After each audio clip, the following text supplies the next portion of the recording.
आप सभी लोगों को नमस्कार। मैं आप सभी का स्वागत करती हूँ हमारे यूट्यूब चैनल अंडरस्टैंडिंग बेसिक्स में। तो इस वीडियो में हम क्या करने जा रहे हैं? इस वीडियो में हम अंडरस्टैंड करेंगे what do we study in political theory.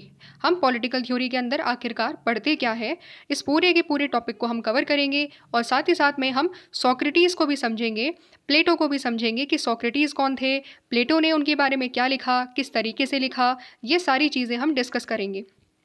इस वीडियो से पहले हम लोगों ने ऑलरेडी एक फर्स्ट वीडियो इस पर्टिकुलर चैप्टर का किया हुआ है, जिसमें हमने एक बेसिक इंट्रोडक्शन लिया है कि आखिरकार पॉलिटिकल थ्योरी क्या होती है, किस तरीके से हम अंडरस्टैंड करते हैं। तो अगर आपने वो वीडियो नहीं देखा है तो इस यूट्यूब चैनल की प्लेलिस्ट में जा करके आप वो वीडियो एक बार देख सकते हैं। ठीक है, शुरू करने से पहले मैं बताना चाहूँगी कि जो हमारा चैनल है वो एक बिगिनर चैनल है। इसने अभी अभी अपनी जर्नी शुरू करी है और इसकी ग्रोथ आपके एक लाइक और एक सब्सक्रिप्शन पर डिपेंड करती है। तो प्लीज़ आप सभी लोगों से रिक्वेस्ट है कि इस चैनल को लाइक करिए और सब्सक्राइब करिए।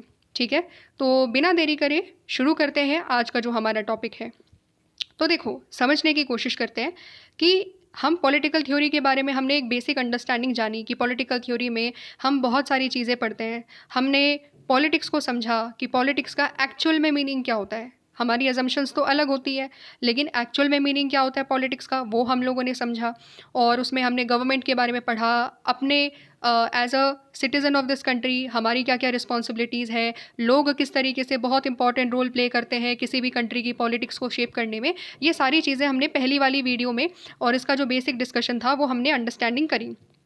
अब यहाँ पर हम इन डेप्थ अंडरस्टैंडिंग करेंगे कि आखिरकार क्या क्या चीज़ें हैं, कौन कौन से ऐसे पॉइंट्स हैं जो हम पॉलिटिकल थ्योरी के अंदर स्टडी करने वाले हैं। ठीक है, तो मैं रीड करती चलूँगी, एक एक पैराग्राफ बाय पैराग्राफ हम बढ़ते चलेंगे, और जो जो इंपॉर्टेंट लाइंस होंगी, जो जो हाईलाइटेड पोर्शन होगा, मैं आपको बताती चलूँगी साथ साथ कि ये आप टिक कर लीजिए, एग्जामिनेशन के पर्सपेक्टिव से ये इंपॉर्टेंट हो सकती है। ठीक है, तो चलो हम फर्स्ट पैराग्राफ से रीड करते हैं। मैं क्या बता रही हूँ, मैं यहाँ पर समझा रही हूँ कि फर्स्ट पैराग्राफ में आखिरकार दिया क्या हुआ है। जब भी हम अपने आसपास देखेंगे तो हम क्या देखेंगे, हम देखेंगे कोई लोग मूवमेंट्स कर रहे हैं। ठीक है, कोई चिल्ला रहा है, कोई बोल रहा है कि मेरे को जस्टिस नहीं मिला, कोई अपने राइट्स को रख रहा है, कोई डेवलपमेंट की बात कर रहा है। ठीक है, नए नए डेवलपमेंट्स हो रहे हैं, कहीं पर इंफ्रास्ट्रक्चर बिल्डअप किया जा रहा है। ठीक है, कहीं पर ट्रेन प्रोजेक्ट्स बिल्टअप किए जा रहे हैं, कहीं पर कुछ और डेवलपमेंट्स हो रही हैं, कहीं पर कुछ कुछ चेंजेस हो रहे हैं। ठीक है, यानी कि सोसाइटी में अगर हम अपने आसपास देखें तो चेंजेस हो रहे हैं, इतना हर कोई एग्री करेगा। जब हम बात करते हैं मूवमेंट्स की तो हम क्या देखेंगे, हम ये देखेंगे कि बहुत सारी मूवमेंट्स हो रही है। जैसे एग्जांपल के तौर पर है ट्राइबल मूवमेंट्स।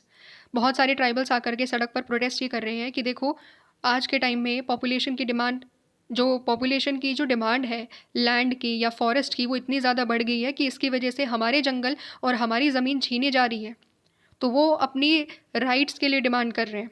किसके लिए डिमांड कर रहे हैं? अपने राइट्स के लिए डिमांड कर रहे हैं कि हमारे पास राइट था कि हमें लैंड मिलेगी, हम फॉरेस्ट में ही रहते हैं, हम फॉरेस्ट से ही सारी चीज़ें लेते हैं, अपनी लाइफ पूरी की पूरी फॉरेस्ट पर डिपेंड है। तो हमसे वो चीज़ें क्यों छीनी जा रही है, हमसे हमारे राइट्स क्यों छीने जा रहे हैं? ऐसा क्वेश्चन कौन कर रहा है? ट्राइबल्स कर रहे हैं आज के टाइम में। दूसरा एग्जाम्पल क्या है? Women's rights. विमेंस आकर के पता है क्या बोल रही है? विमेंस प्रोटेस्ट कर रही हैं। ठीक है, बहुत सारे अलग अलग स्टेट्स में बहुत सारे आप एग्जाम्पल्स देखोगे कि विमेंस अपने राइट्स के लिए डिमांड कर रही है कि हमें वो राइट क्यों नहीं है कि हम सेफली रात के 12 बजे तक, 1 बजे तक, 2 बजे तक काम कर सकते हैं अपनी वर्क प्लेस में। हमें आज तक हम वो राइट को रियलाइज़ क्यों नहीं कर पा रहे हैं? दिया तो हर किसी ने है, गवर्नमेंट ने कह तो दिया है कि हम काम कर सकते हैं, लेकिन जब हमारे साथ इतने ज़्यादा क्राइम्स होंगे, हम अपने आप को सेफ ही फील नहीं करेंगे, तो क्या वाकई में हमारे पास वो आज के टाइम में हम कह सकते हैं कि राइट है? क्या राइट है हमारे पास सेफली काम करने का अपनी वर्क प्लेसेस में? नहीं है। दिन दहाड़े भी हमारे साथ कुछ भी हो जाता है, इतने सारे क्राइम्स हमारे साथ हो रहे हैं। तो इस तरीके से बहुत सारी जो वेमेन ग्रुप्स हैं वो आवाज़ उठा रही हैं। जितने भी मूवमेंट्स, जितने भी आप हलचल देखोगे, जितने भी आप प्रोटेस्ट देखोगे, उन सब के प्रोटेस्ट में आपको कुछ सर्टेन कॉमन चीज़ मिलेगी। वो क्या है? वो क्या है जो कॉमन चीज़ है? वो है वैल्यूज़, वो है प्रिंसिपल्स। ठीक है, जिसकी वजह से लोग आगे आकर के उन वैल्यूज़ और उन प्रिंसिपल्स को आगे रखते हैं, उनके लिए डिमांड उठाते हैं, आवाज़ उठाते हैं। कौन कौन से वैल्यूज़ हैं, कौन कौन से प्रिंसिपल्स हैं? तो डेमोक्रेसी, लोकतंत्र। अगर लोगों की freedom of speech and expression को हम बंद कर देते हैं, सपोज़ एग्जाम्पल के तौर पर, अगर आज से आपको बोल दिया जाए कि आप अपने सोशल मीडिया प्लेटफॉर्म्स पर आज से कुछ भी नहीं लिखोगे, आप अपने आप को एक्सप्रेस नहीं करोगे, आप कोई राइटिंग्स नहीं लिखोगे, कोई आप जर्नल्स नहीं लिखोगे, कोई आप आर्टिकल्स नहीं लिखोगे, तो आप क्या बोलोगे? भाई मेरा राइट तो छिन गया, छीन छीन लिया गया ना आपका राइट। तो ये क्या है? ये डेमोक्रेसी अगर हम कह रहे हैं अपने आप को, तो मेरे राइट्स मिलने चाहिए थे मुझे, है ना? तो अगर राइट्स छीन लिए जाएंगे तो हम अपनी डेमोक्रेसी के लिए लड़ेंगे, क्योंकि डेमोक्रेसी कहती है कि हमारे पास freedom of speech and expression होना चाहिए। दूसरा, फ्रीडम छीन लिया जाएगा तो हम फ्रीडम के लिए लड़ेंगे। अगर हमारे साथ किसी दलित के साथ अगर डिस्क्रिमिनेशन किया जाएगा तो दलित प्रोटेस्ट करेंगे कि किसी एक दलित को जेल में कैसे कस्टडी के अंदर मार दिया गया। अब तो कस्टडी में थे ना, जुडिशियल कस्टडी में थे, फिर डेथ कैसे होगी वहाँ पर? ये तो इनजस्टिस हो गया उसके साथ, उसके अगेंस्ट क्राइम हो गया ये तो। और ये इनइक्वालिटी है, जस्ट बिकॉज वो दलित था इसलिए इतना बुरा टॉर्चर किया गया उसके साथ। आवाज़ उठाएंगे ना, तो जितनी भी ये आवाज़ उठाई जा रही है उन सभी के पीछे ये हमारे आइडियल्स हैं। और जब भी ये आइडियल्स वायलेट होते हैं किसी ना किसी फॉर्म में, या हम अपने आइडियल्स को रियलाइज़ नहीं कर पाते हैं, जब हम डेमोक्रेसी, फ्रीडम, इक्वालिटी को रियलाइज़ नहीं कर पाते हैं, अपनी आम जीवन में भी हम उनको अचीव नहीं कर पाते हैं, तो हम आवाज़ उठाते हैं। ठीक है? और ये आइडियल्स इतने ज़्यादा इंपॉर्टेंट क्यों हैं? ये आइडियल्स इतने ज़्यादा इंपॉर्टेंट है क्योंकि हमारे लिए, हमारी रियल लाइफ से ये पूरे के पूरे आइडियल्स जुड़े हुए हैं। चाहे हम राइट्स की बात कर लें, चाहे हम इक्वालिटी की बात कर लें, चाहे हम जस्टिस की बात कर लें, सीधे सीधे हमारी लाइफ से कनेक्टेड है, ये डायरेक्टली कनेक्टेड है ना? तो इसीलिए इंपॉर्टेंट है। और क्या, अगर इनकी इतनी ज़्यादा इंपॉर्टेंस है तो पता है हम लोगों ने क्या किया? जितने भी हमारे कॉन्स्टिट्यूशन मेकर्स थे, उन्होंने इन सभी आइडियल्स जो हम पॉलिटिकल थ्योरी में पढ़ते हैं, उन सभी आइडियल्स को लेकर अपने कॉन्स्टिट्यूशन में, हमारे कॉन्स्टिट्यूशन में हमने ऐड कर दिया, ताकि हम ये इंश्योर कर सके कि हर व्यक्ति, चाहे वो अमेरिका में हो, चाहे वो ब्रिटेन में हो, चाहे वो इंडिया में हो, उनके कॉन्स्टिट्यूशन उनको वो आइडियल्स और वो फ्रीडम दे। ठीक है? कैसे दे, वो अभी हम एग्जाम्पल पढ़ेंगे, आने वाले नेक्स्ट पैराग्राफ्स में हम एग्जाम्पल्स पढ़ेंगे। तो हमने अभी तक क्या पढ़ा कि आइडियल्स के लिए हम लड़ रहे हैं, वैल्यूज़ के लिए लड़ रहे हैं, और वो वैल्यूज़ हमें दी गई है हमारे कॉन्स्टिट्यूशन के द्वारा। ठीक है? ये हमने समझी। तो ये हम एक पार्ट पढ़ रहे हैं पॉलिटिकल थ्योरी में। ठीक है? याद रखना कि टॉपिक जो हमारा है वो है कि हम पढ़ क्या रहे हैं, हम पढ़ क्या रहे हैं पॉलिटिकल थ्योरी में। ये है हमारा topic, what do we study in political theory. ठीक है? नेक्स्ट पैराग्राफ में क्या दिया हुआ है?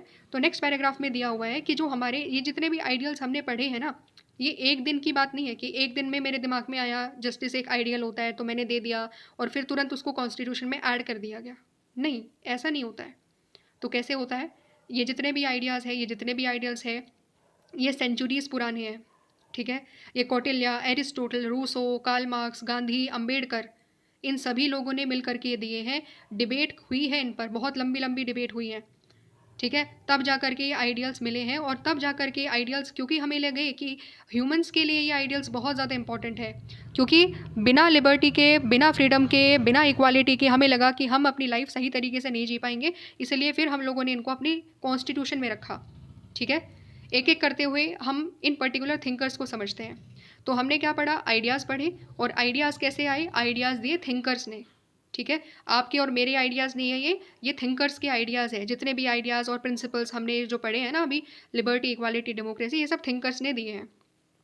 सबसे पहले अगर हम कौटिल्य के बारे में बात करें, तो कौटिल्य ने क्या बोला? कौटिल्य ने एक स्टेटमेंट दी थी। क्या बोला था उन्होंने अपनी किताब अर्थशास्त्र के अंदर? उन्होंने ये चीज़ बोली थी कि देखो, जो राजा होता है ना, क्योंकि उस टाइम पर राजा था, चंद्रगुप्त मौर्य थे। ठीक है? तो उन्होंने ये बोला कि राजा का सबसे ज़्यादा बड़ा कर्तव्य है अपने प्रजा की देखभाल करना। To do the welfare of the people is the highest goal of the king. आज के टाइम में तो किंग नहीं है, आज के टाइम में तो डेमोक्रेटिक गवर्नमेंट है। तो वही आइडिया सेम टू सेम आज के टाइम में भी रेलिवेंट है कि आज की गवर्नमेंट की भी सबसे ज़्यादा बड़ी रिस्पॉन्सिबिलिटी क्या है? Welfare of the people. अपने लोगों का कल्याण करना, लोगों के लिए काम करना सबसे ज़्यादा बड़ी रिस्पॉन्सिबिलिटी है कि नहीं है? है ना? हमारे कॉन्स्टिट्यूशन में भी यही लिखा हुआ है। तो कौटिल्य का आइडिया हमारे कॉन्स्टिट्यूशन में इस तरीके से रिफ्लेक्ट है, और आज भी हमारी लाइफ से इतना ज़्यादा इंपॉर्टेंट है ये। ठीक है? ये एक पर्टिकुलर थिंकर का आइडिया। दूसरे क्या है? प्लेटो, एरिस्टोटल। ठीक है? मैंने ग्रीन कलर से अंडरलाइन किया हुआ है। प्लेटो, एरिस्टोटल ने क्या दिया? प्लेटो और एरिस्टोटल ने अपने स्टूडेंट्स के साथ डिस्कस करा कि क्या मोनार्की अच्छी है या डेमोक्रेसी अच्छी है। तो इसके बाद फिर अपना कंक्लूजन दिया कि मोनार्की अच्छी है या डेमोक्रेसी अच्छी है या और कोई गवर्नमेंट अच्छी है। ठीक है? तो जिन्होंने जो आइडिया उन्होंने दिए, डिस्कशन जब डेमोक्रेसी के बारे में हुआ, तो हमें समझ में आया कि अच्छा, डेमोक्रेसी केवल पॉजिटिव नहीं है, डेमोक्रेसी में सब कुछ पॉजिटिव ही नहीं होता, डेमोक्रेसी की कुछ लिमिटेशंस भी होती है। और वो लिमिटेशंस पता कैसे चली? प्लेटो, एरिस्टोटल ने उस पर डिस्कस किया। दूसरा, एक और जो हमारे पास थिंकर आए वो आए Rousseau. Rousseau was the first thinker जिन्होंने ये आर्ग्यू करा कि freedom as a fundamental right है ह्यूमन काइंड का, कि अगर मानव का डेवलपमेंट करना है, अगर मानव की बात करनी है, तो सबसे ज़रूरी उसके लिए क्या हो जाता है? फ्रीडम हो जाता है। आप खुद सोचिए, आपके लिए सबसे ज़रूरी चीज़ क्या है? फ्रीडम है। अगर मैं आज के लिए केवल कुछ सेकंड के लिए आपको आपके कमरे के अंदर बंद कर दूँ, आपसे मोबाइल छीन लिया जाए, ठीक है, आपसे आपकी बुक्स भी छीन ली जाए और बोला जाए कि आप 1 साल ऐसे ही इसी तरीके से रहोगे, बिना खाने, बिना पानी, बिना मोबाइल फ़ोन, बिना बुक्स के, क्या हुआ? ऐसा लगा ना यार, कहाँ चले गए हम लोग? ये तो सब कुछ छीन लिया हम लोगों का। तो क्या छीन लिया? फ्रीडम छीन लिया। क्या छीन लिया? फ्रीडम छीन लिया आप लोगों से आपका, ठीक है? ना आप दोस्त से बात कर सकते हो, ना आप घर वालों से बात कर सकते हो। सब कुछ आपका फ्रीडम था। फ्रीडम की वजह से आप सब कुछ कर पा रहे थे। फ्रीडम ही छीन लिया गया तो आप बचे क्या? आप इंसान रह पाओगे फिर? सोचो, आज जो हो, क्या वो रह पाओगे उस कंडीशन में? नहीं रह पाओगे ना। तो वो फ्रीडम है, और फ्रीडम इसलिए फंडामेंटल राइट बोला गया रूसो के द्वारा। दूसरा, कार्ल मार्क्स क्या कहते हैं? कार्ल मार्क्स कहते हैं equality is as crucial as freedom. Equality उतनी ही ज़रूरी है जितना कि फ्रीडम है, क्योंकि अगर फ्रीडम एक व्यक्ति को मिला, बाकी लोगों को नहीं मिला, तो क्या होगा? बाकी लोग रेजिस्ट करेंगे, बाकी लोग प्रोटेस्ट करेंगे कि नहीं करेंगे?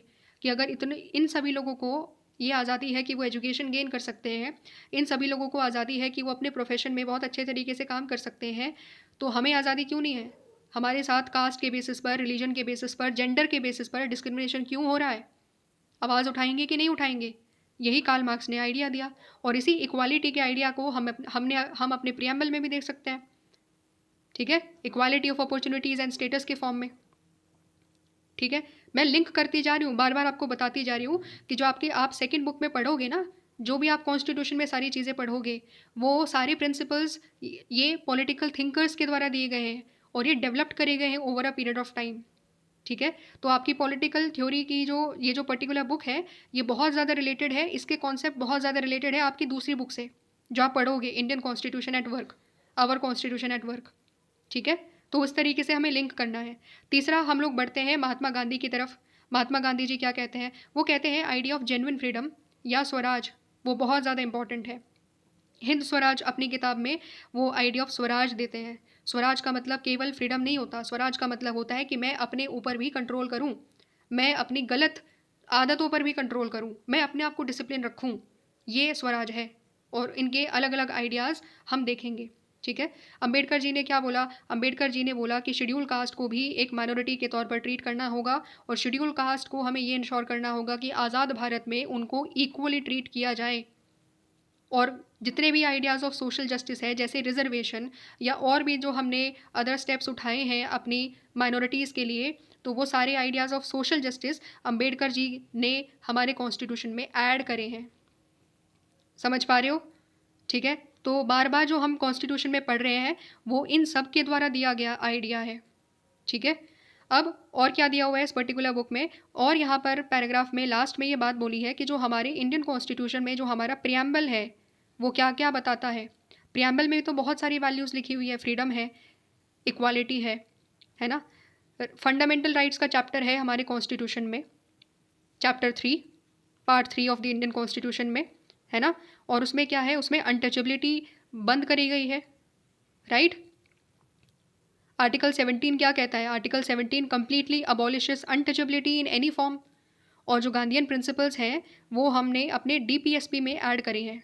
कौन कौन से? एग्जाम्पल के तौर पर, डीपीएसपी क्या होता है? Directive principles of the state policies, जो आप अपनी जो दूसरी बुक है उसमें बहुत अच्छे तरीके से आप पढ़ोगे। उसमें विलेज पंचायत्स के आइडियाज़ जो गांधी जी ने दिया, वर्ल्ड पीस का आइडिया, और एग्रीकल्चर को डेवलप करना है, ये सारी आइडियाज़ गांधी जी के आइडियाज़ हैं जो हमने अपनी डीपीएसपी के अंदर ऐड करे हैं, ठीक है? तो अगर हम कंक्लूजन करें तो हमने क्या समझा? हमने ये समझा, political theory deals with the ideas and the principles that shape the constitutions, the governments, and the social life in a systematic manner. बहुत इंपॉर्टेंट लाइन है, ये बताती है कि पॉलिटिकल थ्योरी आखिरकार है क्या, क्या पढ़ते हैं हम इस पॉलिटिकल थ्योरी में। अगर क्वेश्चन आता है what do we study in political theory, आप सीधा इस लाइन को लिख सकते हो कि कॉन्स्टिट्यूशन और गवर्नमेंट और जो सोशल लाइफ में हमारे प्रिंसिपल्स होते हैं, जो हमारे आइडियाज़ होते हैं, जो हमारी पॉलिटिकल वैल्यूज़ होती है, वो पॉलिटिकल थ्योरी डील करती है उन सब के साथ, ठीक है। उन सब को स्टडी करते हैं हम पॉलिटिकल थ्योरी में। समझ पा रहे हो? ये इस पर्टिकुलर लाइन का मीनिंग है। आगे बढ़ते हैं। और क्या क्या है? और ये है कि जो अब हम पॉलिटिकल आइडियाज़ या प्रिंसिपल्स के बारे में बात करेंगे तो हम freedom, equality, justice, democracy, secularism, citizenship, nationalism और भी बहुत सारी अदर वैल्यूज़ है, हम पूरी की पूरी इस पर्टिकुलर बुक के अंदर पढ़ेंगे। पॉलिटिकल थ्योरी के अंदर यही सारे आइडियाज़ को हम पढ़ते हैं। और हम क्या पढ़ते हैं? और हम प्रिंसिपल्स को पढ़ते हैं। कौन से प्रिंसिपल है? रूल ऑफ लॉ, ठीक है। लॉ सबसे बड़ा है, ठीक है। लॉ के आगे कोई नहीं है, लॉ से ऊपर कोई नहीं है। सब कुछ पूरी की पूरी हमारी जो कंट्री है वो लॉ के द्वारा गवर्न होती है, और constitution supreme law of the land है। हमारे संविधान में जो लिख दिया गया है वो एक लॉ है, और उसी लॉ के मुताबिक हमारी सारी चीज़ें चल रही है। प्रेसिडेंट का इलेक्शन कैसे होना है? कॉन्स्टिट्यूशन में दिया हुआ है। पार्लियामेंट कैसे चलेगी? कॉन्स्टिट्यूशन में दिया हुआ है। सब कुछ उसी कॉन्स्टिट्यूशन के मुताबिक हो रहा है, ठीक है। तो ये है रूल ऑफ लॉ। दूसरा है सेपरेशन ऑफ पावर। लेजिस्लेचर की पावर अलग है, एग्जीक्यूटिव की पावर क्या है? उनको इम्प्लीमेंट करना है, ठीक है, उनका पावर अलग है। जुडिशरी को क्या करना है? जुडिशरी को जस्टिस देखना है अपनी सोसाइटी में, उनको केसेस के साथ डील करना है। ये अलग अलग पावर्स कर दी गई है, यही सेपरेशन ऑफ पावर है। एक पॉलिटिकल थिंकर है मोंटेस्क्यू, हायर क्लासेस में आप उनको पढ़ोगे, उन्होंने ये आइडिया दिया है सेपरेशन ऑफ पावर का। तो एक थिंकर ने जो आइडिया दिया वो हम रियल लाइफ में जी रहे हैं आज के टाइम में, ठीक है। दूसरा जुडिशियल रिव्यूज़ के आइडियाज़, ये सारे प्रिंसिपल्स हैं जो हम स्टडी करेंगे, ठीक है। और क्या दिया हुआ है? जितने भी डिफरेंट थिंकर्स ने इन सभी आइडियाज़ के ऊपर, इन सभी प्रिंसिपल्स के ऊपर जो आर्ग्यूमेंट्स दिए हैं, जैसे अगर गांधी जी कहते हैं कि फ्रीडम इम्पॉर्टेंट है या स्वराज इम्पॉर्टेंट है, तो वो बताते हैं कि भाई इम्पॉर्टेंट क्यों है, अपने ऊपर कंट्रोल रखना इंपॉर्टेंट क्यों है, क्योंकि हमारी बहुत ज़्यादा गलत आदतें भी है जो हमें पता है कि गलत है लेकिन हम फिर भी करते हैं। हमें पता है कि झूठ नहीं बोलना चाहिए लेकिन हम फिर भी बोलते हैं।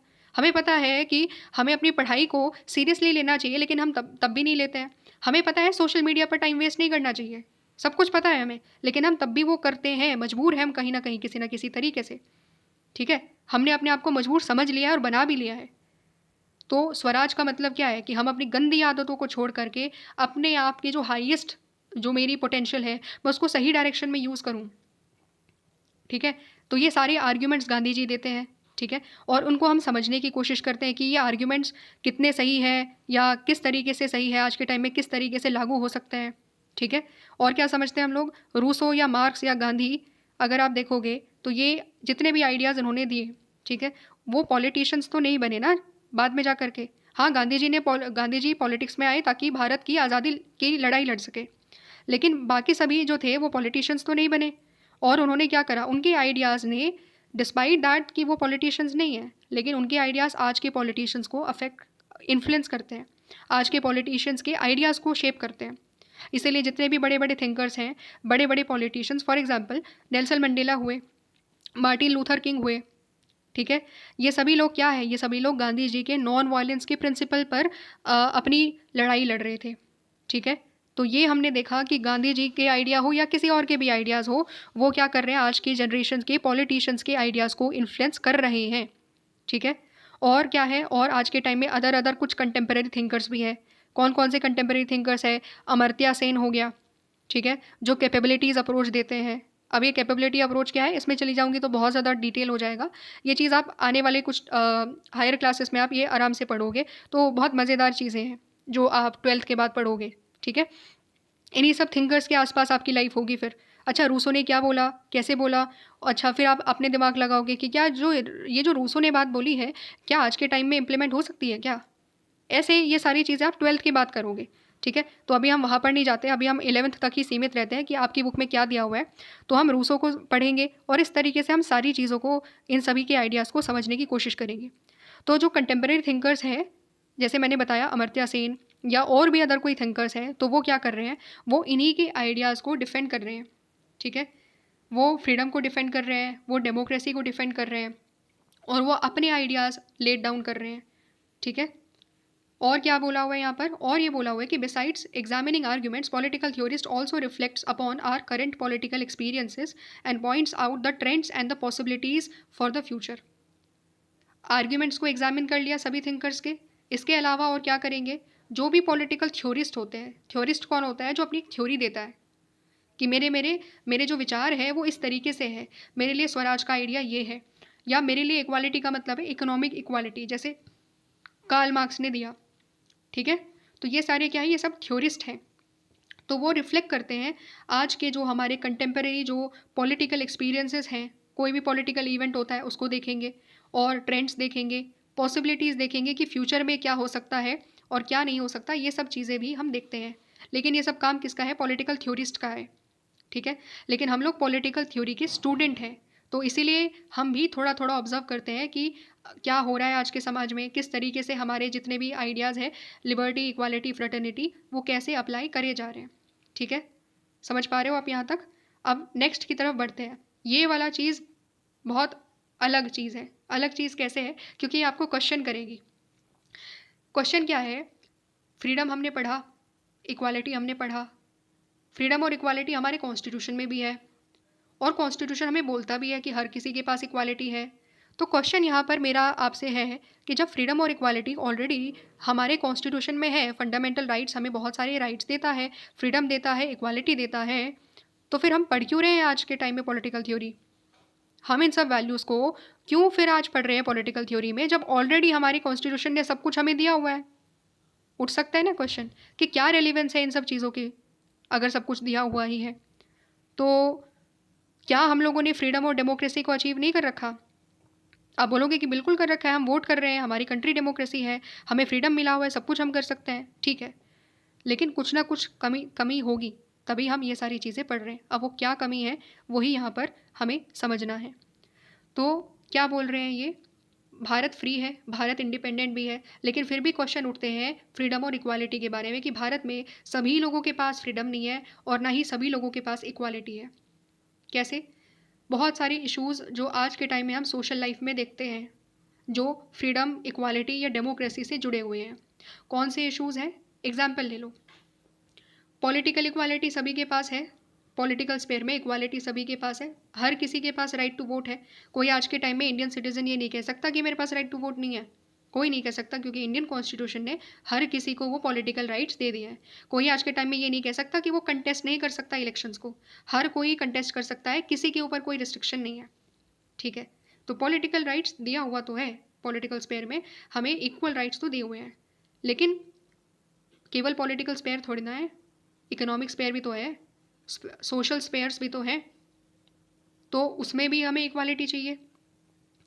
ठीक है, हो क्या रहा है कि पॉलिटिकल राइट्स तो हर किसी के पास है, लेकिन फिर भी बहुत सारे लोग आज के टाइम में सोशल या इकोनॉमिक इक्वालिटी कहीं ना कहीं उन लोगों के पास नहीं है, सोशल और इकोनॉमिक इक्वालिटी से वो डिप्राइव्ड है। कैसे?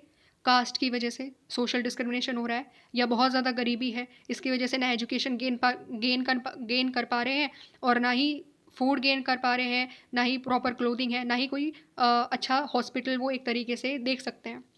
मतलब कुछ लोग तो बहुत ज़्यादा प्रिविलेज है सोसाइटी में, और वहीं कुछ लोग बहुत ज़्यादा डिप्राइव्ड भी है कि उनके पास कुछ बेसिक नेसेसिटीज़ भी नहीं है। ठीक है, many groups like poor, Dalit, women, tribals have not realize the values given by the constitution. बहुत सारे ग्रुप, चाहे वो गरीब हो, चाहे वो दलित हो, चाहे विमेन हो, चाहे ट्राइबल हो, उन लोगों के पास अभी भी बहुत सारी ऐसी वैल्यूज़ है, पॉलिटिकल वैल्यूज़ है, जो हम पॉलिटिकल थ्योरी में पढ़ रहे हैं और आने वाले चैप्टर्स में पढ़ेंगे, वो आज के टाइम में भी उनकी लाइफ में है ही नहीं। इक्वालिटी के लिए आज भी विमेन लड़ रही है कि नहीं? तो फेमिनिज्म, अगर इक्वालिटी होती तो फेमिनिज्म क्यों आता फिर? दलित्स कहीं ना कहीं डिस्क्रिमिनेशन के खिलाफ आज भी लड़ रहे हैं कि नहीं? है ना? ट्राइबल्स भी आज आज अपने राइट्स के लिए लड़ रहे हैं कि नहीं? पुअर बोल रहे हैं कि भाई हमें भी एजुकेशन दो, हमें भी खाना दो सही तरीके से, हमें भी फूड और शेल्टर चाहिए, सब कुछ चाहिए। उठ रही है ना डिमांड। तो मतलब क्या है, फ्रीडम और डेमोक्रेसी सब कुछ कॉन्स्टिट्यूशन में तो है, लेकिन रियल लाइफ में अभी भी बहुत सारे लोगों के पास ये रियलिटी में नहीं है। ठीक है, बहुत सारे लोग आज भी स्कूल नहीं जा पाते हैं, ना ही उनके पास डिसेंट जॉब हो पाती है, क्योंकि वो अच्छे स्कूल ही नहीं, जब वो जा पाए तो वो डिसेंट जॉब कैसे गेन करेंगे फिर? इसीलिए फ्रीडम उनके लिए आज भी एक डिस्टेंट ड्रीम है। ये बहुत इंपॉर्टेंट लाइन है, जो लास्ट लाइन मैंने टिक करी हुई है। Freedom is still a distant dream, उन लोगों के लिए जिनके लिए वाकई में आज भी ये सारी की सारी पॉलिटिकल आइडियल्स और पॉलिटिकल वैल्यूज़ जैसे फ्रीडम, इक्वालिटी, ये सारी चीज़ें उनके पास रियलिटी में उनके पास नहीं है। ठीक है, अब दूसरी तरफ हम बढ़ते हैं। तो एक पर्टिकुलर हमने सिनेरियो समझ लिया कि अच्छा कॉन्स्टिट्यूशन ने तो दिया हुआ है लेकिन रियल लाइफ में इन लोगों के पास नहीं है, इसलिए हम डिबेट्स समझ रहे हैं कि किन लोगों के पास फ्रीडम नहीं है, किन लोगों के पास इक्वालिटी नहीं है, इसीलिए हम पॉलिटिकल थ्योरी को पढ़ रहे हैं। ठीक है, दूसरा दूसरा रीज़न क्या है, और रीजंस क्या दिए हुए हैं, और रीजंस दिए हुए हैं कि फ्रीडम गारंटीड हमारे कॉन्स्टिट्यूशन में है। दो freedom is guaranteed in the constitution, लेकिन फ्रीडम के भी नए नए इंटरप्रिटेशंस आज के टाइम में हम देख रहे हैं। इंटरप्रिटेशंस का मतलब क्या है, वही हम समझेंगे कि नए इंटरप्रिटेशंस का मतलब क्या होता है। जैसे यहाँ पर आपकी बुक में एक एग्जाम्पल दिया हुआ है कि जब भी हम चेस खेलते हैं, आप में से बहुत सारे लोग होंगे जो चेस पसंद करते होंगे। क्रिकेट खेलते हैं, क्रिकेट तो one of the favourite game है लोगों का, है ना। तो जब हम चेस या क्रिकेट खेलते हैं तो उनमें क्या होता है कि हम उनके रूल्स, इन सभी गेम्स के जो रूल्स होते हैं वो हम इंटरप्रेट करते हैं। अच्छा, ऐसे बॉलिंग डाली जाती है या ऐसे बॉल डाली जाती है, ऐसे इस तरीके से चेकमेट किया जाता है, ये स्टेप्स हो सकते हैं, ये मूव्स हो सकती है, ये सारी चीज़ें हम अपने अकॉर्डिंगली इंटरप्रेट करते हैं कि नहीं करते, है ना। और जब हम इंटरप्रेट करते हैं तो हमें नए नए मीनिंग्स समझ में आते हैं जो ब्रॉडर मीनिंग होते हैं गेम्स के भी। तो इसको हम कैसे अंडरस्टैंड करें पॉलिटिकल थ्योरी में। फंडामेंटल राइट्स चैप्टर आपने पढ़ा हुआ है कि हमने, हमारे पास बहुत सारे फंडामेंटल राइट्स हैं, है ना, जो हमारे कॉन्स्टिट्यूशन ने दिए हुए हैं। तो जो फंडामेंटल राइट्स हैं वो भी क्या हो रहे हैं, वो भी कंटिन्यूसली री इंटरप्रेट करे जा रहे हैं। क्यों री इंटरप्रेट करे जा रहे हैं, क्योंकि नए नए सर्कमस्टांसेस आ रहे हैं। ठीक है, कोई नई डिमांड उठा रहा है कि हमें भी एक तरीके से राइट टू हेल्थ चाहिए। एक पर्टिकुलर एग्जांपल बताती हूँ तो चीज़ें और ज़्यादा क्लियर हो जाएगी। क्या हुआ था कि आगरा के आसपास बहुत ज़्यादा पोल्यूशन हो गया था। उस पोल्यूशन की वजह से ताजमहल की जो शाइनिंग थी ना, उस पत्थर की जो शाइनिंग थी वो बहुत ज़्यादा डल पड़ गई थी। तो सुप्रीम कोर्ट के अंदर केस गया और बोला गया कि देखो हमारी जो जो पूरी आगरा की जो हवा है वो बहुत ज़्यादा गंदी हो गई है और इसका इम्पैक्ट हमारे हिस्टोरिकल मॉन्यूमेंट्स पर भी पड़ रहा है।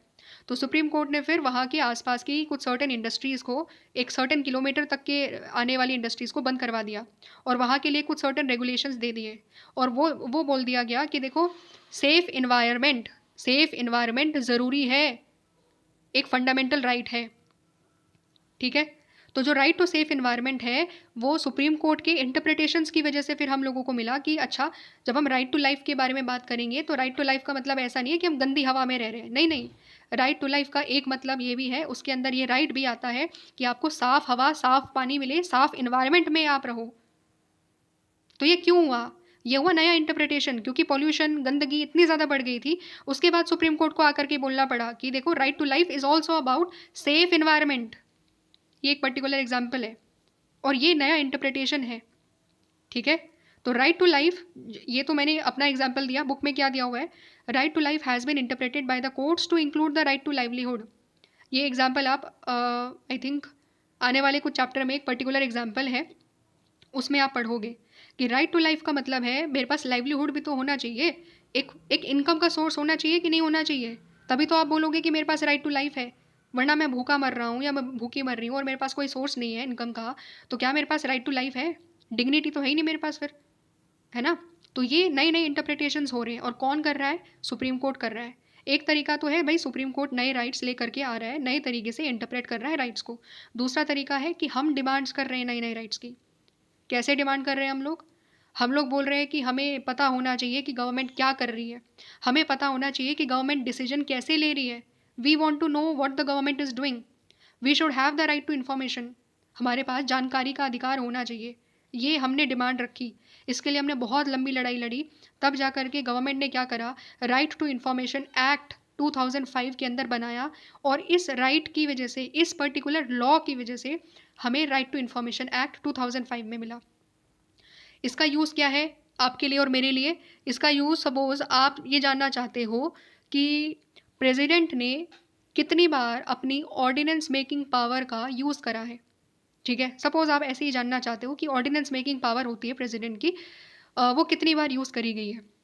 तो आप एक फ़ाइल करोगे आरटीआई और आप पूछोगे और प्रेसिडेंट के जो पर्टिकुलर ऑफिस है उससे या आपको रिस्पॉन्स मिलेगा। मतलब आप एज ए सिटीज़न अपने किसी भी गवर्नमेंट रिप्रेजेंटेटिव से जो आप इन्फॉर्मेशन लेना चाहते हो आप ले सकते हो, ठीक है। अगर आपकी फ़ाइल कहीं गवर्नमेंट में अटक गई है तो आप पूछ सकते हो कि मेरी फ़ाइल कहाँ है और उसको और कितना टाइम लगेगा। अगर आपका आधार कार्ड नहीं मिल रहा है आपको, आपका आधार कार्ड नहीं आप तैयार करवा पा रहे हो, तो आप पूछ सकते हो कि कहाँ डिले हो रहा है। ये है, इससे मुझे एम्पावरमेंट मिली, इससे आपको एम्पावरमेंट मिली और मुझे एम्पावरमेंट मिली है। और ये कैसे आया? ये आया क्योंकि गवर्नमेंट ने लॉ बनाया। और क्यों बनाया? क्योंकि हमने डिमांड रखी, हमने प्रोटेस्ट करा इस चीज़ के लिए, ठीक है। अंडरस्टैंड कर पा रहे हो? तो जो पॉलिटिकल थ्योरी है ना, कोई ऐसी बात नहीं है कि हवा में ऐसे ही बस बोल करके चले गए, ऐसा होता है, ऐसा होना चाहिए, नहीं। ये रियल लाइफ की बात है और हर चीज़ का एग्जाम्पल है यहाँ पर। जो हम आज आप और हम अपने आसपास में जो डेवलपमेंट कर रहे हैं, वो आने वाले टाइम में पॉलिटिकल थ्योरी बुक में हम पढ़ेंगे। हम तो नहीं, मतलब आप तो नहीं, जो आपसे जो यंगर जनरेशन्स है वो पढ़ेंगी। नए नए डेवलपमेंट्स हो रहे हैं, नए नए राइट्स आ रहे हैं, वो पढ़ेंगे उन सब चीज़ों को। तो political theory is not just about this particular book of some pages, it is very much related to everyday event, everyday life जो हम जी रहे हैं अपने डेली बेसिस पर, ठीक है।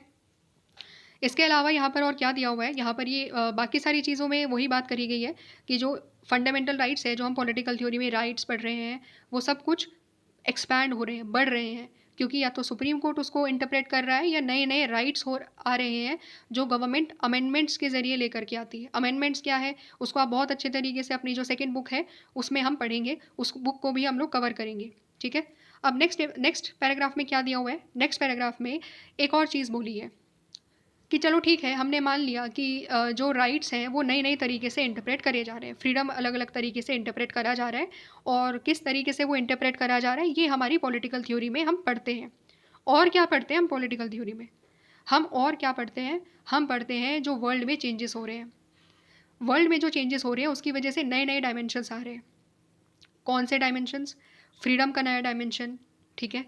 क्या केवल डायमेंशंस ही नए आ रहे हैं? नहीं, केवल डायमेंशंस नहीं केवल डायमेंशंस ही नए नहीं आ रहे हैं, बट न्यू थ्रेट्स भी आ रहे हैं फ्रीडम के। कौन कौन से हैं? वही चीज़ हम इस नेक्स्ट पैराग्राफ के अंदर पढ़ेंगे। जैसे ही कम्युनिकेशन टेक्नोलॉजी बढ़ी, है ना, आईसीटी रेवोल्यूशन आया, तो क्या हुआ? जितने भी दुनिया भर के एक्टिविस्ट थे उन सब ने अपने ग्रुप्स बनाए और वो ऑनलाइन ही नेटवर्किंग के ज़रिए ट्राइबल कल्चर और ट्राइबल में जो रहने वाले जो लोग हैं, जो फॉरेस्ट है, उनके लिए काम करना उन्होंने शुरू कर दिया। बिकॉज ऑफ द इंटरनेट चीज़ें आसान हो गई कि नहीं? क्योंकि दुनिया भर के लोग एक साथ आ गए, अपने यहाँ पर रहने वाले लोगों के लिए उन्होंने इस तरीके से काम करना चालू कर दिया कि अगर कोई ट्राइबल को प्रॉब्लम है या कोई इश्यूज़ है तो हम उसके लिए काम कर सकते हैं। तो ये तो पॉजिटिव डेवलपमेंट हुआ आईसीटी की वजह से। इसका एक और दूसरा पहलू भी है, दूसरा है जो अपोजिट है। बहुत सारे टेररिस्ट ग्रुप्स भी तो आ गए ना इसकी वजह से। आज के टाइम में कोई पाकिस्तान में बैठ करके या कोई अफ़गानिस्तान में बैठ करके अमेरिका में भी कुछ कर सकता है, कहीं और भी कुछ कर सकता है ना। 26/11 क्या हुआ था? अलकायदा बैठ करके कहाँ किस तरीके से अमेरिका के ऊपर उन्होंने अटैक कर दिया। तो आईसीटी का यूज़ गलत तरीके से भी हो रहा है, टेररिस्ट भी कर रहे हैं उसको, क्रिमिनल्स भी कर रहे हैं कि नहीं कर रहे हैं, है ना। और उस पर्टिकुलर जगह में जब हम देख रहे हैं कि हमारे पास फ्रीडम है कि हम इंटरनेट का यूज़ कर सकते हैं, तो उस फ्रीडम में बहुत सारे थ्रेट्स भी आ रहे हैं। क्या क्या थ्रेट्स आ रहे हैं? पहले तो ये समझो कि आज के टाइम में बिकॉज ऑफ द इंटरनेट हम क्या कर रहे हैं? हम ई कॉमर्स का इस्तेमाल कर रहे हैं। आपको कोई भी बुक चाहिए फटाफट से ऑर्डर कर लेते हो, अमेज़ोन से ऑर्डर कर लिया, फ्लिपकार्ट से ऑर्डर कर लिया या अदर सर्विसेज से ऑर्डर कर लिया, है ना। तो जब आप इन्फॉर्मेशन अपनी डाल रहे हो, आप अपना नाम अपना एड्रेस डाल रहे हो, तो क्या वो इन्फॉर्मेशन को प्रोटेक्शन की ज़रूरत नहीं है? अगर प्रोटेक्टेड नहीं होगा तो क्या होगा? आपका डेटा कोई बेच भी देगा किसी और कंपनी को, और आपका बहुत प्राइवेट डेटा होता है कि नहीं, है ना। तो उस इंफॉर्मेशन की प्रोटेक्शन की ज़रूरत है? आप कहोगे बिल्कुल ज़रूरत है ना। लेकिन अगर आप बोलोगे कि गवर्नमेंट कंट्रोल होना चाहिए कि नहीं होना चाहिए, ठीक है, इसको ऐसे अगर मैं पूछूं कि गवर्नमेंट कंट्रोल जब भी होता है तो आप उसको नेगेटिव लेते हो कि भाई गवर्नमेंट क्यों इंटरवीन कर रही है, मेरा फ्रीडम रिस्ट्रिक्ट कर देगी, है ना। गवर्नमेंट जब जब लॉ बनाती है तो क्या हो रहा है कि हम लोगों का फ्रीडम एक तरीके से लिमिट हो जाता है, ठीक है। तो ये एक हम लोगों का अजम्पशन है कि गवर्नमेंट कंट्रोल नहीं होना चाहिए। लेकिन जब हमारी डेटा के प्रोटेक्शन की बात आएगी तो वो कौन करेगा? वो गवर्नमेंट करेगी, और गवर्नमेंट जब प्रोटेक्ट करेगी तो कुछ रिस्ट्रिक्शंस भी लगाएगी साथ में। ठीक है, कौन कौन से रिस्ट्रिक्शंस लगाएगी वो हम नेक्स्ट इस पर्टिकुलर में बहुत सारे क्वेश्चंस डील करेंगे कि किस किस तरीके से वो रिस्ट्रिक्शंस लगेंगे। रेस्ट्रिक्शंस लगाने ज़रूरी इसलिए है क्योंकि इंडिविजुअल की सिक्योरिटी और इंडिविजुअल की प्राइवेसी बहुत ज़्यादा इंपॉर्टेंट है ना। तो यहाँ पर अब जो क्वेश्चन आता है, ये जो सारी हमने डिस्कशन करा टेररिज्म का, इसके बाद जो ट्राइबल एक्टिविस्ट है उनका जो हमने डिस्कशन करा, ई कॉमर्स का एग्जाम्पल जो हमने लिया, अगर हम इन सबको जोड़े तो हमारा जो क्वेश्चन उठता है ना अब, वो ये है, how much freedom should be given to the people using the net. कोई अच्छे काम के लिए नेट यूज़ कर रहा है, कोई बुरे काम के लिए नेट यूज़ कर रहा है, तो गवर्नमेंट डिस्टिंक्शन कैसे करेगी कि नेट के ऊपर कितना रिस्ट्रिक्शंस हम लगाएं। उठता है कि नहीं, ये क्वेश्चन उठता है कि नहीं उठता है ना। कॉमन सेंस है ये चीज़। दूसरा और क्या क्वेश्चन उठता है कि क्या जो ई कॉमर्स में कोई कंपनी है, फॉर एग्जांपल कोई अपना सामान बेच रही है अमेज़ॉन पर, तो क्या उस पर्टिकुलर कंपनी को ये अलाउड है कि वो अनसॉलिसिटेड ईमेल्स भेज सके स्ट्रेंजर्स को। आपने देखा होगा आपकी ईमेल्स पर बहुत सारे स्पैम्स आते हैं, ना जाने किस किस के स्पैम्स आ जाते हैं। थोड़ा सा आप एक जगह पर रजिस्ट्रेशन करो, उसके हज़ारों ईमेल्स आ जाते हैं आपकी ईमेल्स पर। तो क्या ये चीज़ अलाउड होनी चाहिए कि नहीं होनी चाहिए, ये चीज़ हम डिस्कस करेंगे। Sorry, can you advertise your products in the chat room. अगर आप कोई मीटिंग कर रहे हो तो क्या कोई कंपनी आकर के उस पर्टिकुलर चैट रूम में अपना प्रोडक्ट एडवर्टाइज कर सकती है? क्या ये राइट होना चाहिए इंटरनेट में? बताओ, क्या ये फ्रीडम होना चाहिए उन लोगों को या नहीं होना चाहिए? ये क्वेश्चन है, इस पर डिबेट हो सकती है। येस भी हो सकता है, नो भी हो सकता है। ठीक है, एक और क्वेश्चन है, should the government be allowed to read the private emails to track down terrorist. हम लोग बोल रहे हैं कि इंटरनेट का यूज़ टेररिस्ट अपनी नेटवर्क एक्टिविटीज़ को बढ़ाने के लिए कर रहे हैं। मान लिया, बिल्कुल बात ठीक है। तो अगर हमें टेररिस्ट को कंट्रोल करना है तो इसका मतलब क्या है? इसका मतलब ये है कि हमें फिर सारे प्राइवेट ईमेल्स को चेक करना पड़ेगा, और गवर्नमेंट को इतना फ्रीडम लेना पड़ेगा अपने हाथों में कि वो हमारे प्राइवेट ईमेल्स को रीड कर सकती है। तो क्या वो हमारी फ्रीडम कंट्रोल नहीं होगी? क्या जो मेरी प्राइवेसी है कहीं ना कहीं वो खतरे में नहीं आएगी? और अगर आएगी तो फिर टेररिस्ट के ऊपर काम कैसे करेगी गवर्नमेंट? है ना, दुविधा की बात है कि नहीं है? क्या करेगी, बात है या नहीं है कि कौन सा स्टेप ले या नहीं है ना। ये क्वेश्चन है, इस पर डिबेट हो सकती है। दूसरा, how much regulation is justified and who should regulate. Regulations की हम बात कर रहे हैं कि हमारा डेटा, हमें चाहिए कि हमारा डेटा प्रोटेक्टेड रहे। तो रेगुलेशन कितने लगेंगे और कौन लगाएगा? गवर्नमेंट लगाएगी या कोई प्राइवेट रेगुलेटर भी हम दे सकते हैं? क्या प्राइवेट रेगुलेटर को देंगे तो क्या उसके ऊपर ट्रस्ट करना आसान होगा जितना हम गवर्नमेंट के ऊपर कर सकते हैं? तो पॉलिटिकल थ्योरी का इन सब से क्या लेना देना है? Political theory has a lot to teach us about the possible answers. इन्हीं सब चीज़ों को, ये जितने भी क्वेश्चंस हमने करे, जितनी भी हमने डिबेट्स पढ़ी है, यही सब चीज़ हम पॉलिटिकल थ्योरी के अंदर पढ़ते हैं। आप में से कुछ लोग होंगे जो एक पर्टिकुलर स्टैंड लेंगे कि हाँ, टेररिस्ट को अगर हमें कम करना है, टेररिज्म एक्टिविटीज़ को कम करना है, तो हमें बिल्कुल अलाउ करना चाहिए कि प्राइवेट ईमेल्स रीड कर सकती है गवर्नमेंट। कुछ इस तरीके से बोलेंगे, कुछ मना कर देंगे कि नहीं भाई, ऐसा नहीं होना चाहिए, हमारी प्राइवेसी खतरे में आ जाएगी, है ना। तो ये डिबेट है, और यही डिबेट हम पॉलिटिकल थ्योरी के अंदर पढ़ते हैं। क्यों पढ़ रहे हैं पॉलिटिकल थ्योरी के अंदर ये डिबेट्स? क्योंकि डिबेट से एक कंक्लूजन निकले कि क्या बेटर हो सकता है ना, कहाँ कमियां हैं, क्या बेटर हो सकता है, कैसे हमारी जो फ्रीडम है, जो freedom to use the internet है, वो कैसे और बेटर हो सकता है। क्योंकि फ्रीडम टू इंटरनेट अगर आप देखोगे 1990s की अगर हम बात करें, क्या वहाँ पर कोई फ्रीडम ऑफ इंटरनेट से रिलेटेड डिबेट हो सकती थी? जब मोबाइल ही नहीं थे इतने ज़्यादा, हर कोई मोबाइल का इंटरनेट का यूज़ नहीं करता था, तो क्या ये चीज़ पॉसिबल थी? नहीं थी। ये तो नए डेवलपमेंट्स हुए सोसाइटी में, तो नया फ्रीडम भी आ गया, प्राइवेसी भी एक फ्रीडम हो गया, प्राइवेसी एक राइट हो गया, फ्रीडम तो नहीं बट प्राइवेसी एक राइट हो गया, है ना। समझ पा रहे हो? तो यही सारी चीज़ें हैं जो हम पॉलिटिकल थ्योरी के अंदर पढ़ते हैं, और ये सारे क्वेश्चन इसीलिए बहुत ज़्यादा रेलिवेंट है। तो समझे, ये पूरी अंडरस्टैंडिंग थी जो हमने पर्टिकुलरली पॉलिटिकल थ्योरी के बारे में ली।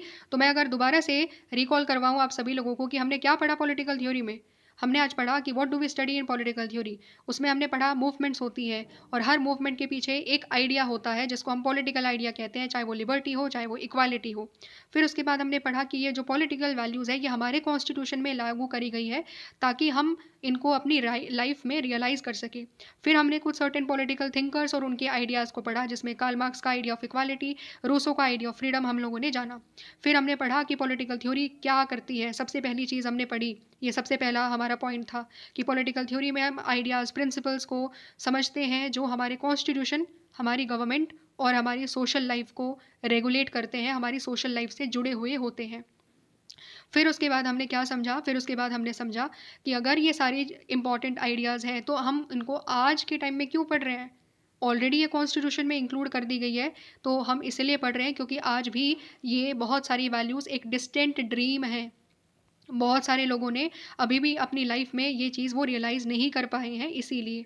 फिर हमने समझा कि जो फ्रीडम है या जो वैल्यूज़ है उनके नए नए इंटरप्रिटेशंस आ रहे हैं, चाहे वो सुप्रीम कोर्ट के द्वारा दिया गया हो या हम लोगों ने जैसे राइट टू इन्फॉर्मेशन की डिमांड रखी, उसकी वजह से नए नए राइट्स आ रहे हैं और वो नए नए राइट्स हम पॉलिटिकल थ्योरी के अंदर पढ़ते हैं। साथ ही साथ में हमने और क्या जाना, हमने जाना कि नए नए चेंजेस की वजह से क्या क्या नए नए थ्रेट्स आ रहे हैं हमारे फ्रीडम के ऊपर। ठीक है, तो ये चीज़ें, हम सारी चीज़ें हम पॉलिटिकल थ्योरी के अंदर पढ़ते हैं। आई होप अंडरस्टैंडिंग आपको एक मिल गई होगी कि आखिरकार हम पूरी की पूरी बुक में इतने सारे जो चैप्टर्स हैं, 10 चैप्टर्स हैं, उसमें क्या पढ़ने जा रहे हैं। ठीक है, अब छोटा सा बॉक्स है, केवल समझना है आपको, केवल सुनते जाना है और समझना है कि आखिरकार सोक्रेटिस कौन है, प्लेटो कौन है। मज़ेदार चीज़ें होने वाली है, तो एक बार अंडरस्टैंड करते हैं। देखो होता क्या है ना, एंशियंट ग्रीस है, ठीक है, ग्रीस कंट्री है ना। तो मैप में खोल करके देखना, ग्रीस कंट्री है। उसमें एंशियंट ग्रीस में क्या हुआ था कि सिटी ऑफ एथेंस था, एक शहर था, जैसे हमारे यहाँ पर एक शहर है दिल्ली या मुंबई है। तो सिटी ऑफ एथेंस में सोक्रेटिस नाम का एक व्यक्ति रहता था। और जो सोक्रेटिस था ना, उसको पता है लोग क्या बोलते थे। सोक्रेटिस को बुलाया जाता था कि ये सबसे ज़्यादा बुद्धिमान व्यक्ति है वहाँ का, वाइजेस्ट मैन ऑफ एथेंस। कौन था? सोक्रेटिस। ठीक है, समझ पाए क्यों वाइजेस्ट मैन था? उसके लिए रीज़न भी दिए हुए हैं। इसीलिए था क्योंकि वो क्वेश्चन किया करता था चीज़ों को। ठीक है, वो चैलेंज किया करता था। किस चीज़ को चैलेंज किया करता था? बिलीफ्स को। अगर सपोज हम लोग सभी लोग सोचते हैं कि हमें सच बोलना चाहिए, तो सोक्रेटिस पता है क्या करेंगे? सोक्रेटिस क्वेश्चन करेंगे, क्यों सच बोलना चाहिए, कब सच बोलना चाहिए, कब सच नहीं बोलना चाहिए। ये सारे इस तरीके से वो क्वेश्चन किया करते थे और जो जो पॉपुलर बिलीफ्स हुआ करती हैं उन सबको चैलेंज किया करते थे। किस किस बिलीफ्स को? सोसाइटी की बिलीफ्स को, रिलीजियस बिलीफ्स को, और जो पॉलिटिक्स से जुड़ी हुई जो बिलीफ्स हैं उन सबको। और क्योंकि वो हर चीज़ क्वेश्चन किया करते थे, तो ग्रीस में जो गवर्नमेंट थी, जो ग्रीस में राजा हुआ करता था, उसने पता है क्या करा? उसने सोक्रेटिस को डेथ पनिशमेंट दे दी, कैपिटल पनिशमेंट दे दी। ठीक है, क्यों? क्योंकि वो राजा को भी क्वेश्चन किया करते थे। वो कहते थे, राजा तुम ढंग से रूल नहीं कर रहे हो, तुम्हारी ये पॉलिसीज़ गलत है, तुम गलत तरीके से काम कर रहे हो। तो राजा को बात पसंद नहीं आई, राजा ने उनको क्या कर दिया? मरवा दिया उनको। ठीक है, इनके एक स्टूडेंट हुए, प्लेटो। ठीक है, तो प्लेटो ने क्या करा? प्लेटो ने सोक्रेटिस के सारे आइडियाज़ के बारे में सब कुछ लिख दिया, जितना पॉसिबल हो सकता था कि सोक्रेटिस क्या कहते हैं, सोक्रेटिस ने किस तरीके से लोगों के बिलीव्स को चैलेंज करा, उसके बारे में लिखा, उनकी लाइफ के बारे में लिखा। उन्होंने, प्लेटो ने एक किताब लिखी, द रिपब्लिक। रिपब्लिक का मतलब होता है जस्टिस। ठीक है, रिपब्लिक का मतलब क्या होता है? जस्टिस। तो द रिपब्लिक नाम की किताब में वो एक कैरेक्टर रखते हैं, जैसे किताब में होता नहीं है बहुत सारे कैरेक्टर है, तो उसी तरीके से अपनी किताब में सोक्रेटिस का कैरेक्टर रखते हैं और उसके ज़रिए, सोक्रेटिस के ज़रिए वो क्वेश्चन करते हैं कि जस्टिस क्या है, व्हाट इज़ जस्टिस। ठीक है, तो ये जो बुक है, जैसे ही आप उस बुक को खोलोगे तो एक डायलॉग आपको दिखाई देगा। अच्छा, एक डायलॉग हो रहा है, किसके बीच में हो रहा है डायलॉग? सोक्रेटिस और सेफेलस के बीच में डायलॉग हो रहा है। सोक्रेटिस और सेफेलस डिस्कस कर रहे हैं। सोक्रेटिस पूछते हैं, बताओ सेफेलस, तुम्हारे लिए जस्टिस क्या है? तो सेफेलस अपनी आइडिया देते हैं जस्टिस उनके लिए क्या है। तो सोक्रेटिस फिर उसको क्वेश्चन करते हैं। ठीक है, और वो क्वेश्चन क्यों कर रहे हैं? क्योंकि वो बताना चाहते हैं कि जो सेफेलस मानते हैं कि जस्टिस क्या है, वो गलत है, वो इनएडिक्वेट है और वो अनएक्सेप्टेबल भी है। तो सोक्रेटिस के बारे में ये जो अभी हमने चीज़ें पढ़ी, इससे हमने क्या जाना? मैं एक एग्जांपल देती हूँ। आपकी जो बुक है इसमें आई थिंक 6 या 7 पैराग्राफ्स कुछ इसी तरीके से है। ये जो पर्टिकुलर ब्लू बॉक्स हमने पढ़ा है ना, तो इसी तरीके से नेक्स्ट पेज में भी ब्लू बॉक्स है, उसके नेक्स्ट पेज में भी ब्लू बॉक्स है, काफ़ी सारे ब्लू बॉक्स यहाँ पर दिए हुए हैं। और उसमें सोक्रेटिस के बारे में ही बताया गया है, सोक्रेटिस के तरीके के बारे में ही बताया गया है कि कैसे सोक्रेटिस डायलॉग करते हैं दूसरे व्यक्ति से। उससे पूछते हैं कि बताओ सेफलस, जस्टिस क्या है तुम्हारे लिए? तो सेफलस क्या बोलते हैं? सेफलस बोलते हैं कि मेरे लिए जस्टिस है सच बोलना, ठीक है, और अपने डेब्ट्स को पे करते रहना। अगर मैंने कोई कर्ज लिया है तो मैं उसको पे कर दूँ तो मेरे लिए जस्टिस वो है, मेरे लिए तभी न्याय होगा। और दूसरा जस्टिस का आइडिया मेरे लिए है कि ट्रुथ बोलना चाहिए।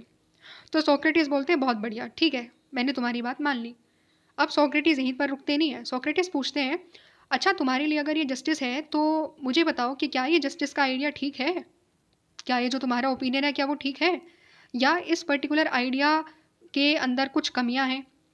क्या अगर इस तरीके से अगर मैं पूछूं तुमसे, सोक्रेटिस पूछ रहा है सेफालस से कि सेफालस बताओ क्या सच बोलना ही जस्टिस होता है?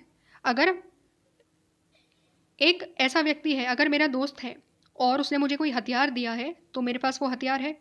मेरा दोस्त एक दिन बहुत ज़्यादा गुस्से में आता है, ठीक है, उसका मेंटल स्टेट ठीक नहीं होता और वो मुझसे मेरा हथियार मांगता है, मतलब जो हथियार उसने मुझे दिया था वो हथियार मांगता है।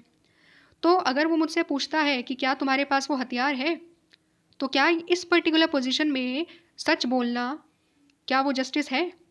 और अगर वो जस्टिस है और अगर मैं उसको हथियार दे देता हूँ तो वो तो किसी और को मार देगा जा करके उससे, क्योंकि वो गुस्से में है, ठीक है, इसका मतलब तुम्हारे आर्ग्यूमेंट में कहीं ना कहीं कोई कमी है। इस तरीके से वो एग्जाम्पल देते हैं, ठीक है।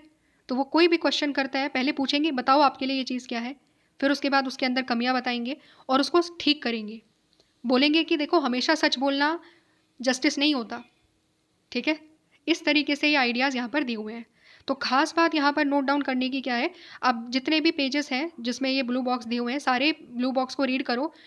एक बार में तो आपको चीज़ें समझ में नहीं आने वाली, आप कम से कम 3 से 4 बार उसको रीड करो तो चीज़ें समझ में आ जाएगी। इंटरेस्टिंग भी होगा कि इंटरेस्टिंग क्या है, इंटरेस्टिंग है सोक्रेटिस किस तरीके से अपना रीज़न यूज़ करते हैं, किस तरीके से अपना लॉजिक देते हैं, अपना रीज़न देते हैं कि ये चीज़ गलत क्यों है, तुम्हारा आइडिया ऑफ जस्टिस गलत क्यों है, क्यों के ऊपर वो जवाब देते हैं।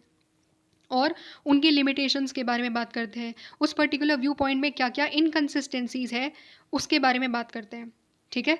और फिर क्या होता है जब ये बता देते हैं तो फिर जो उनके एडवर्सरीज है, जैसे कि सेफालस के आइडिया को उन्होंने काउंटर करा कि तुम्हारे लिए ये जो जस्टिस है वो गलत है, तो सेफालिस और बाकी अदर लोग जिनके आइडियाज़ को डिस्कस करते हैं वो सब बाद में मान भी लेते हैं कि हाँ जो हमारा पर्सपेक्टिव है वो कहीं ना कहीं उसमें बहुत सारी कमियां हैं, ठीक है। ये है तरीका किसका, सोक्रेटिस का। इस तरीके को पता है क्या कहते हैं, इस तरीके को कहते हैं डायलेक्टिकल मेथड, ठीक है। एक थीसिस होता है, एक एंटी थीसिस होता है और एक सिंथेसिस होता है। अभी बहुत ज़्यादा डिटेल में जानने की ज़रूरत नहीं है, जस्ट केवल इन्फॉर्मेशन के लिए मुझे बताना था कि इस पर्टिकुलर मेथड को आप हायर स्टडीज़ में बहुत अच्छे तरीके से समझोगे, ठीक है। सो अभी टेंशन लेने की ज़रूरत नहीं है हमें कुछ भी, हमें केवल समझना है, पैराग्राफ्स को रीड करना है, जितने भी ब्लू बॉक्सेस हैं उनको रीड कर लेना और मस्त तरीके से समझ लेना कि अच्छा सोक्रेटिस किस तरीके से लोगों के आइडियाज़ को क्वेश्चन किया करते थे, ठीक है। आई होप इस तरीके से हमने पूरा का पूरा जो टॉपिक है वो कवर कर लिया है, आपको अंडरस्टैंडिंग मिली होगी। और इसी तरीके से हम नेक्स्ट चैप्टर को भी, नेक्स्ट टॉपिक को भी कवर करेंगे। और तब तक के लिए दोबारा से आप सभी लोगों से रिक्वेस्ट है कि प्लीज़ लाइक और सब्सक्राइब ज़रूर करें, क्योंकि इसी से ही एक एक लाइक से ही हमारी जो ग्रोथ है वो पॉसिबल है। So please do that. और तब तक मेहनत करते रहिए, इसी तरीके से नॉलेज को इन्हांस करते रहिए और पढ़ते रहिए मन लगाकर, ठीक है। मिलते हैं नेक्स्ट वीडियो में, तब तक के लिए सभी लोगों को नमस्कार।